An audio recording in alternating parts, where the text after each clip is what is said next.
Hello again everyone from Tokyo, Japan, and welcome back to Japan Vintage Camera, where you just heard the tune from the Hina Matsuri, or Doll Festival, which is something which is going on in Japan right now. Spring is definitely in the air today, and very nice and warm outside, and looks like it's going to be very pleasant throughout the rest of the week. It's a very good time of year, and usually the February season brings the Setsubun at the beginning of the month, and then after the end of February we get the Hina Matsuri, and following the Hina Matsuri is Hanami, the cherry blossoms, and then in May we get the Boys Festival, which is famous for those famous fish kites, or carp kites, or koi nobori as they are called in Japan. The Doll Festival, the little card that I showed you at the beginning with the song, that's popular for families who have girl children. And all families who have girl children, at least the ones that I know, have these displays of dolls which they buy for this event. And when their girls are children, they set this up every year this time of year. And what it is it's a series of dolls set up on steps from the lowest to the highest. On the highest steps are the bride and groom, and hopefully one of those, the bride represents her daughter, and the groom, her future husband. And the dolls below are people bringing gifts to their wedding. And you do this to bring your daughter good luck for the day when she eventually gets married. And it's kind of one of those interesting cultural things which we get to experience here in Japan.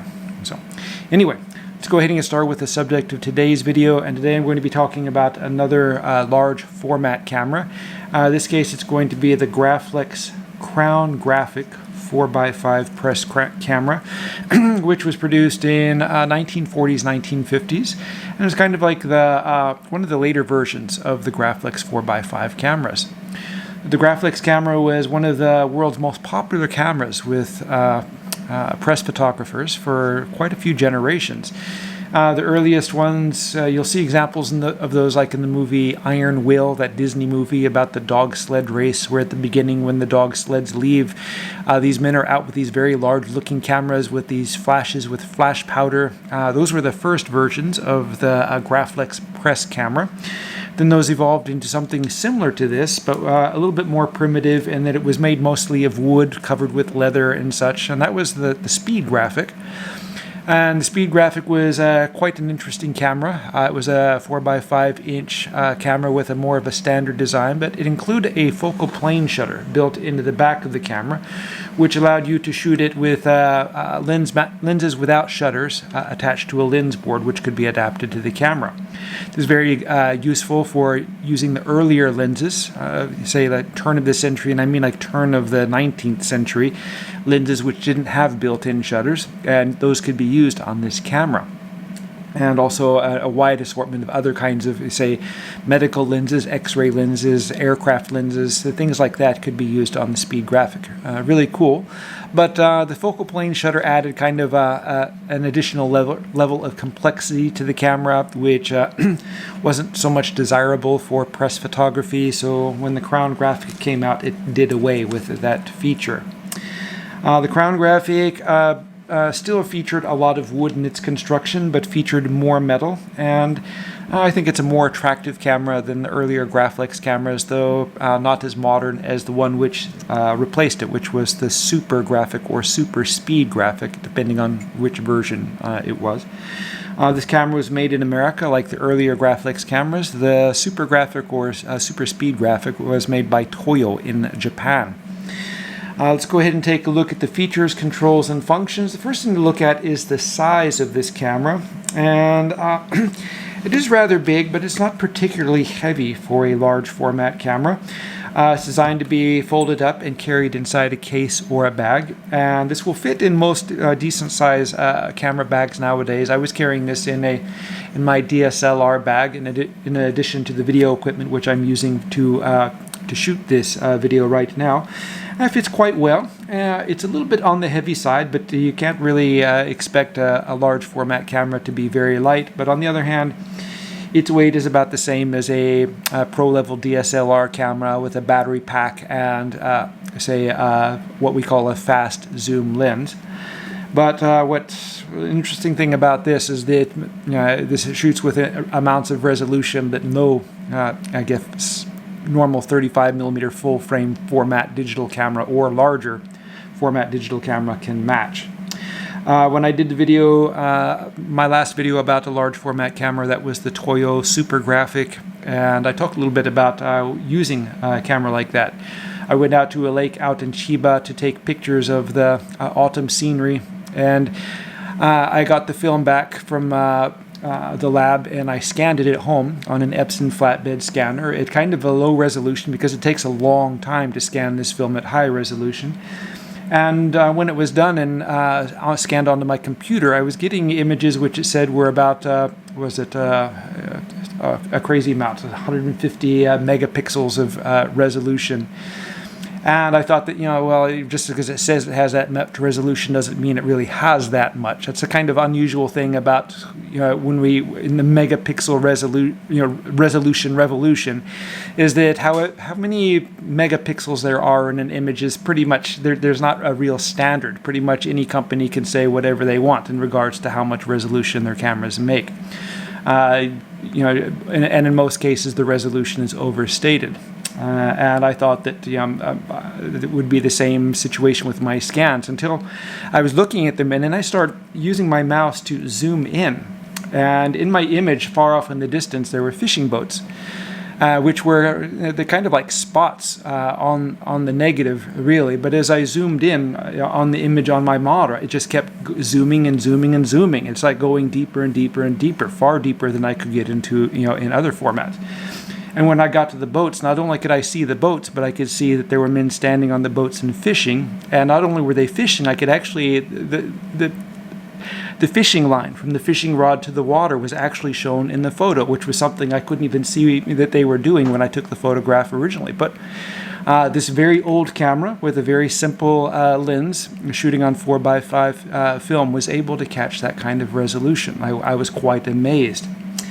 And yeah, it's really old school stuff, but it really works. So let's go ahead and take a look at the features, controls, and functions of this camera. And before I open it up, I'm just going to describe all the parts which are here on the outside. Get this spider web off the top of it here. On this side here, we have this leather grip, which allows you to hold the camera more easily. It supports the weight. You can move the leather grip a little bit back, and there's a 1/4-inch tripod socket located on this side, and that's if you're going to shoot this camera in portrait mode. On the bottom, we have another tripod socket, and though this is a large format camera, surprisingly the tripod sockets are 1/4 inch and not 3/8 inch. On this side here, this is the shutter release button, and there's a place to thread in the cable release on the front. You aren't limited to using this as the shutter release button. There are different options that you can use on this camera, which I'll go over once I open it up. On this side here, we have the rangefinder. And the good thing about having a rangefinder on this camera is it allows you to use it handheld. You can actually walk around and take photographs with this camera, which was what press photographers did back in the day. No press photographers went to the trouble of opening the back here and focusing on the focusing screen. They simply used the viewfinder and the rangefinder built in the camera. It was quick and it was efficient, and you could do it on the run.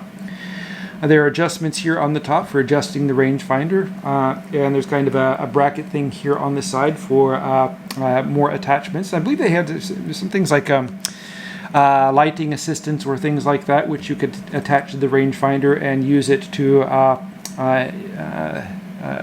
focus more easily in the dark.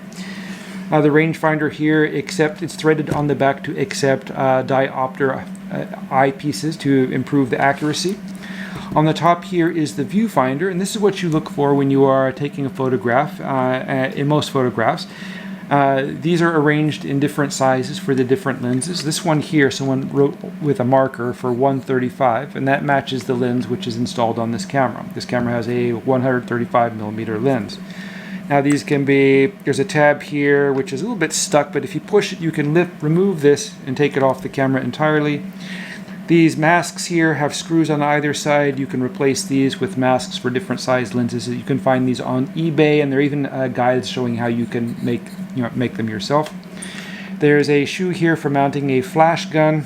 No one ever used one of those kind of flash guns on these cameras. These cameras always used a special body-mounted flash, kind of a big one, which held the batteries inside. And these were what were used for the lightsabers in the original Star Wars movies. If you look at the scene there where Luke Skywalker is meeting Obi-Wan Kenobi and he gives him his father's lightsaber for the first time, and you look at it and it's just simply a handle to a Graflex flash for one of these cameras. And these things used to be worth pretty much nothing back in those days, but then the Star Wars fans started buying them all up to make lightsabers out of them. Now, you know, they're extremely expensive. What was a $5 thing became a $500 thing. But anyway, moving to the back here, we have the film holding system, which is like other large format cameras. This is a later camera. It has what we call a Graflock back. And the Graflock back has these kind of things here, which if you push, you can simply slide the focusing screen and such off of the back of the camera, and then slide it back on. There are a couple of springs in here and these levers, and what these do is, let me look down and get this here. It always helps to look at something if you're trying to do something with it. It clips on like that. When you put in film holders, this kind of slides open and allows you to put the film holder between the ground glass or focusing screen and the body of the camera.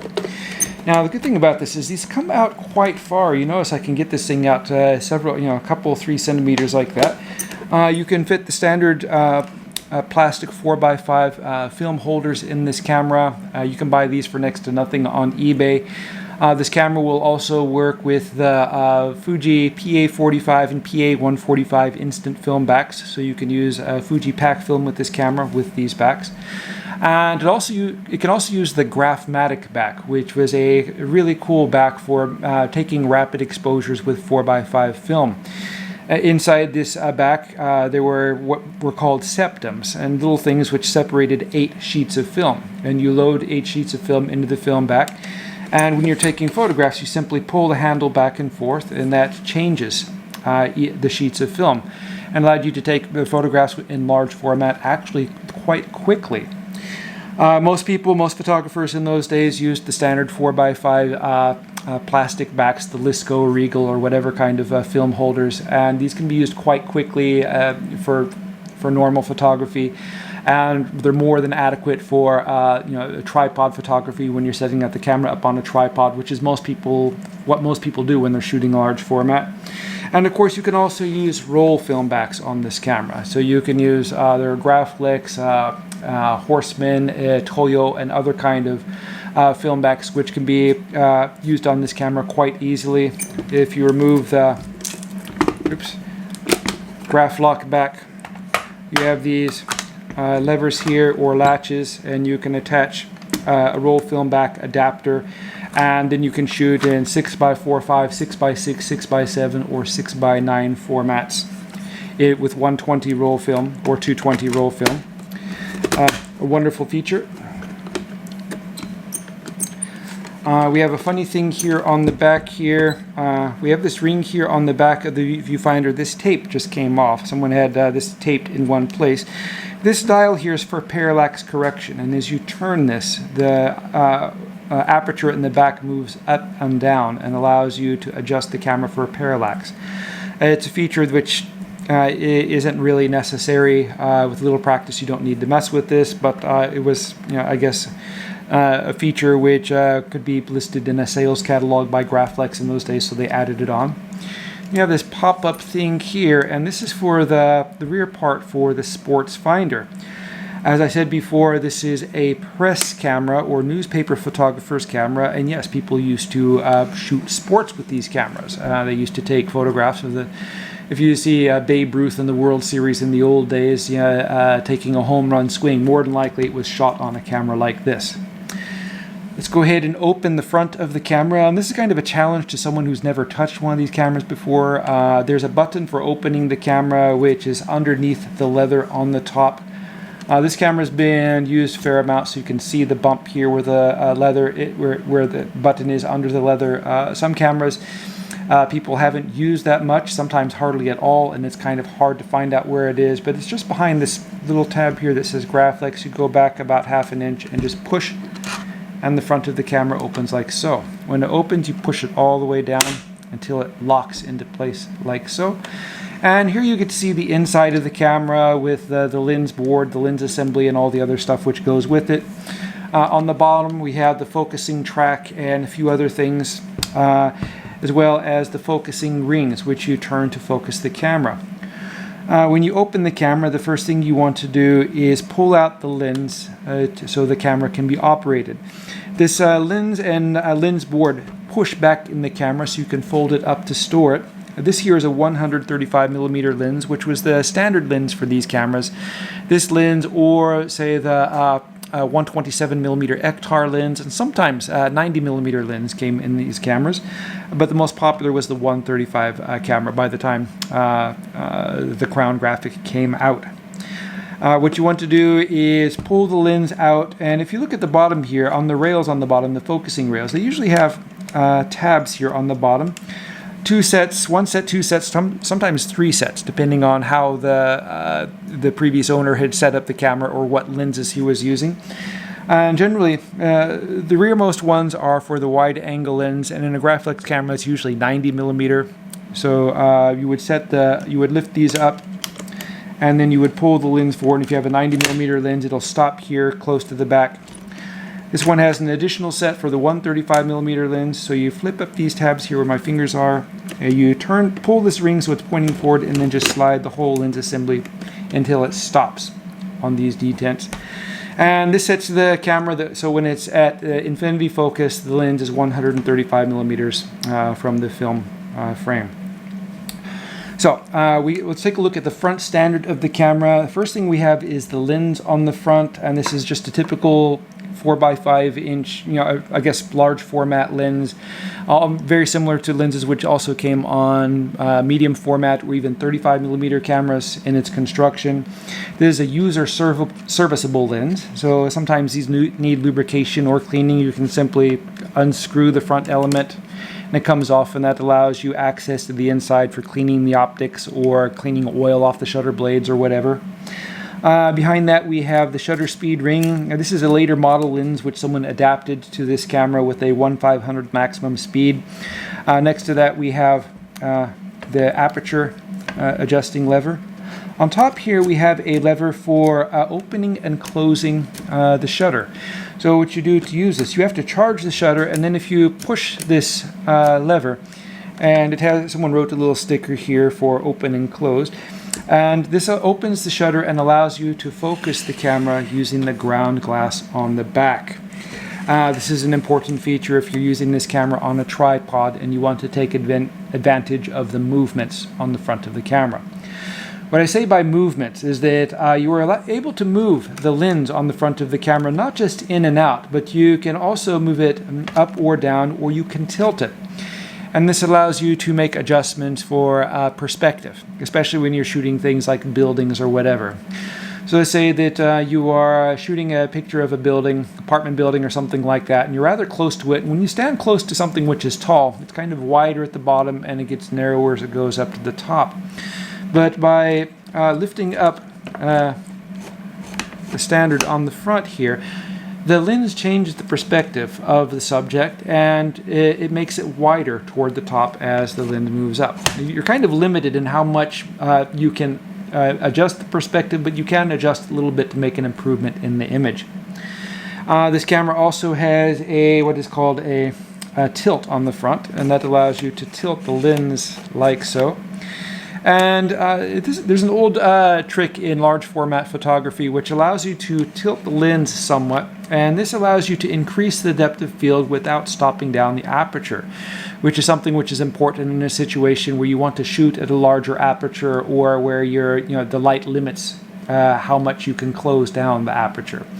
So that's an interesting feature. When you're using the camera, when you have your settings made, there are these lock buttons here. So if I want to change a little bit, I can lock it with these lock rings here. If I want to tilt it a little bit, I can do that and then lock it, and the camera stays in place.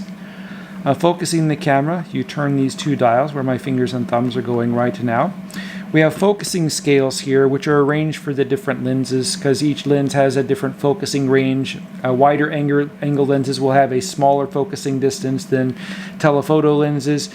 And we have them on either side here. You can get these, you can make them yourself. The guy who had this camera before made his own focusing scale here on the left side.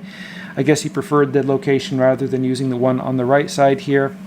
When you focus to the distance you're trying to get to, say you focus to the desired distance, you have to lock the focus in place. There's a little lever here where my finger is moving right now.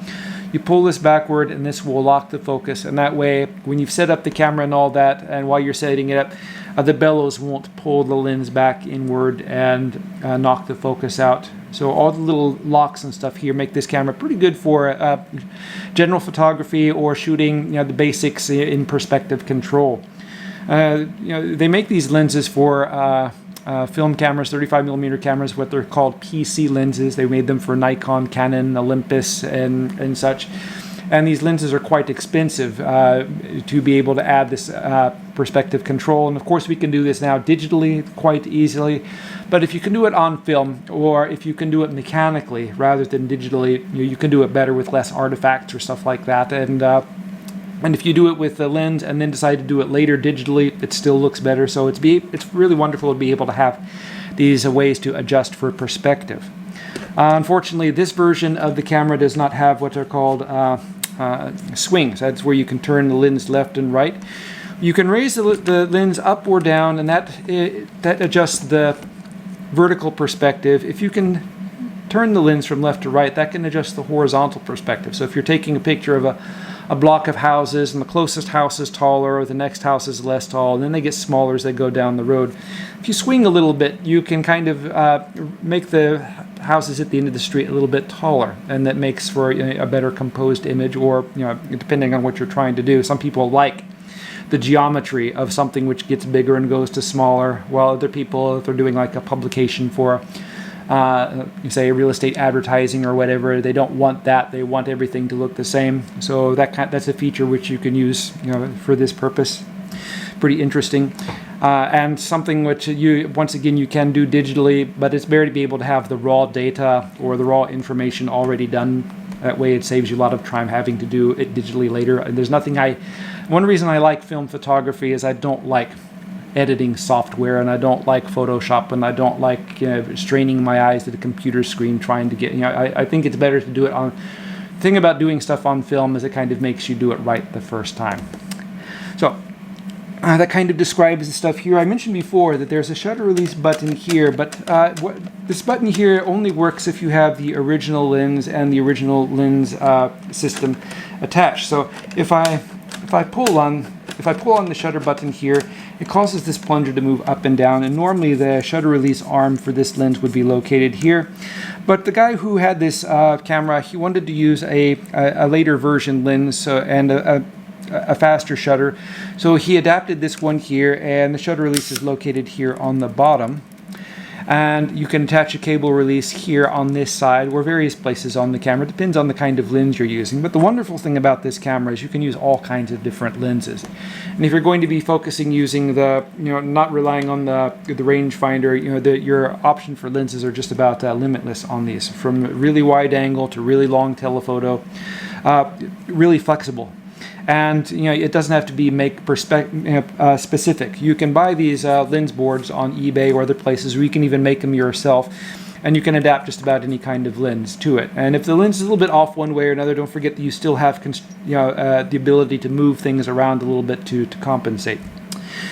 Let's take a look at the back of the camera and how to focus with the focusing screen. So we have a button on the bottom here, and if you push that, this pops open, and then the light baffles on either side open, and you can see the focusing screen on the inside here.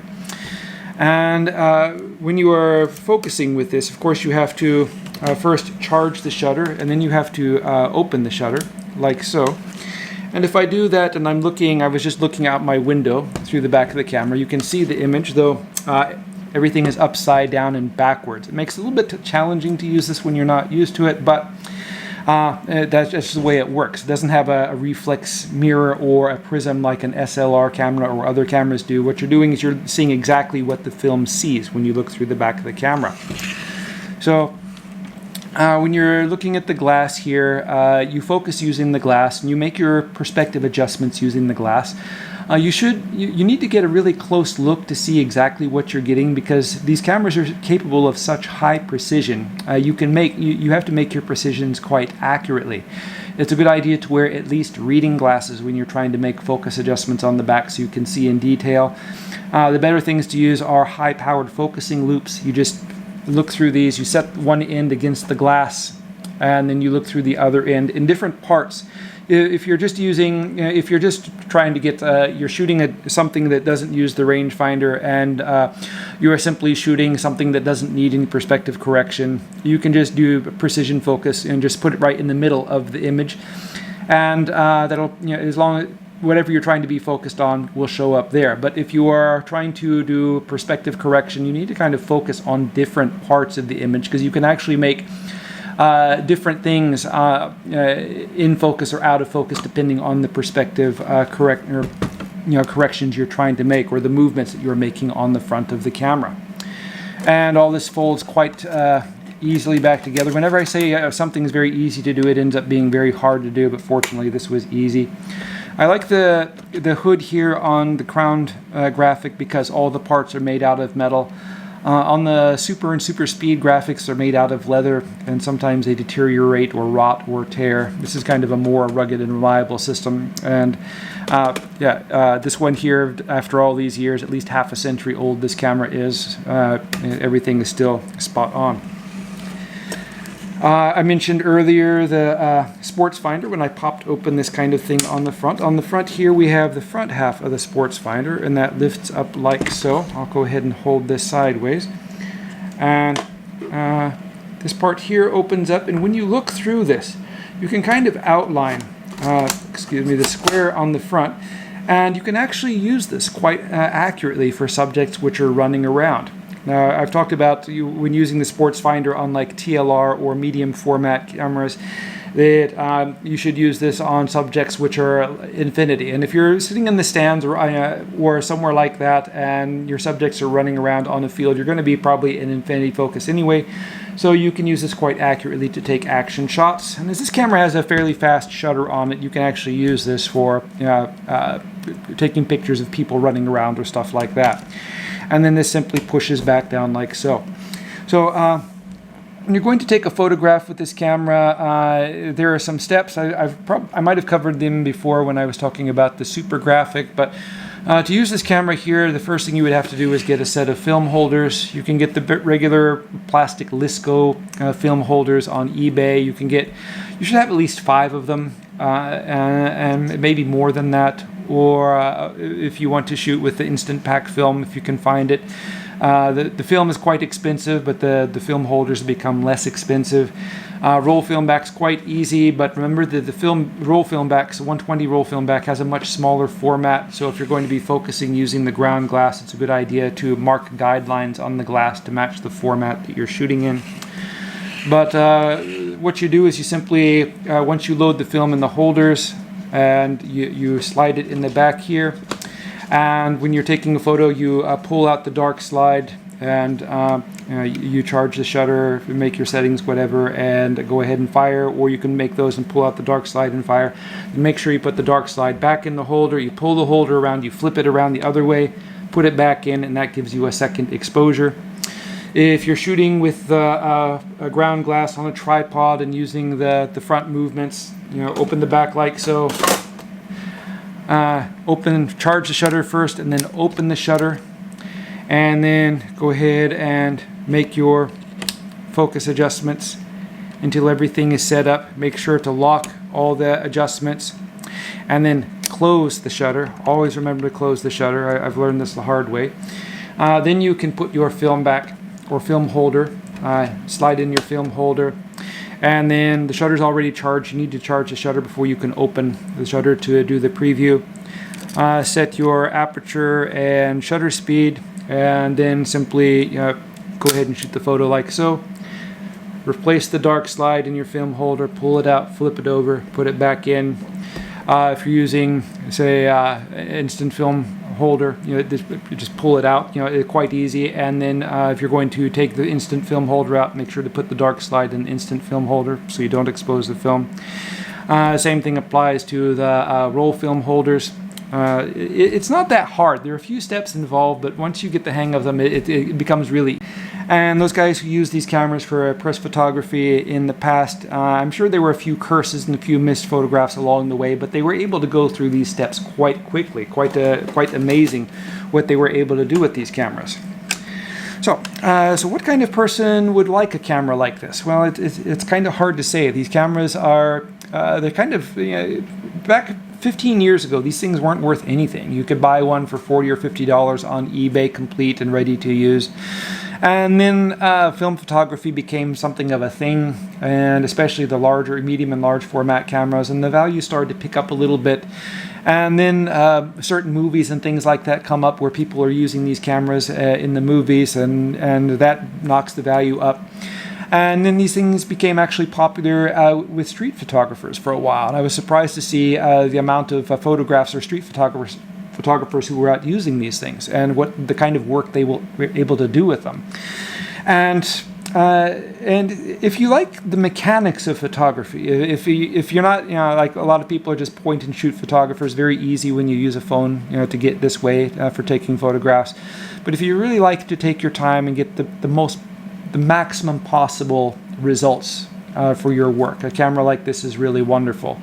It takes a long time to set up a shot with one of these cameras if you're doing it, if you're using it as, to its full potential.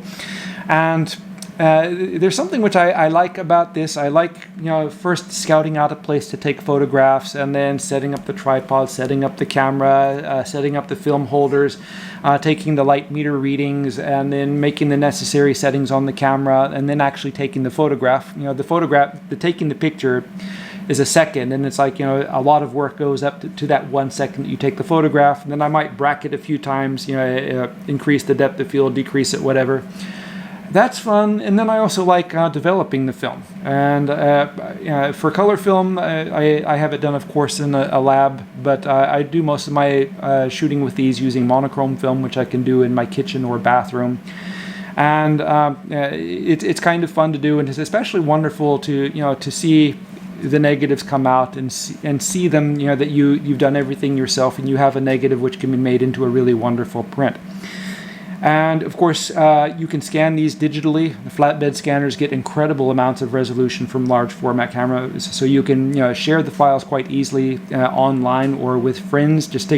Remember that these can take images with really large files, so it can, if you're like sharing them on a phone or something like that, you can take up a lot of space in them. But yeah, they're really, really flexible. And if you're a person who really loves photography, for all the details of it, a camera like this is a really good choice for you. So this video is running pretty long now. I don't normally make videos like this unless they're like instructional videos showing how to take apart and put together cameras. So I'm going to go ahead and end it here in just a moment. As I said in my previous videos, I plan to be doing videos more regularly in the future, like every other day, every third day or so. I'm trying to get a video out. If you'd like to see these videos, please subscribe. I'm trying to get this channel, of course, to grow and get more people interested in vintage cameras and photography, and also to increase my market for selling these cameras. If you like the video, please click the like button, because that helps me do that. And thank you very much for watching, and I hope you tune in again soon.